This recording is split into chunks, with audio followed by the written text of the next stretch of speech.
হ্যাঁ বলো। কি ব্যাপার, 1 মাস হয়ে গেল বাপের বাড়ি রাইখা গেছো, নিয়ে যাওয়ার কোনো নাম নাই। পাড়া প্রতিবেশী সবাই জিগায় মাইয়া বাপের বাড়ি আইছে, কবে নিয়ে যাইবো জামাই? আমার মায়ে কয় জামাই কি আইবো না?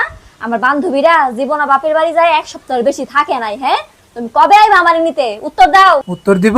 হ্যাঁ দাও। তুমি আমাকে থালা বাসন ধোয়া শিখাইছো, হ্যাঁ শিখাইছি। কাপড় ধোয়া শিখাইছো, হ্যাঁ শিখাইছি। ঘর গুছানো শিখাইছো, হ্যাঁ শিখাইছি, এগুলো তো তোমার ভালোর জন্যই শিখাইছি। হ্যাঁ রান্না বাড়া করা শিখাইছো। হ্যাঁ, রান্না বান্না তুমি এটাকে তোমার শিখা দরকার ছিল না? শিখাইছি ভালোর জন্য। হ্যাঁ এখন আমি সবকিছু নিজেরটা নিজেই করতে পারি, হ্যাঁ। বউয়ের আমার কোনো দরকার নাই। কি? প্লিজ প্লিজ তুমি আমার আয়শা নিয়ে যাও প্লিজ। 1 মাস হয়ে গেছে, এতদিন কি কেউ বাপের বাড়িতে থাকে বলো?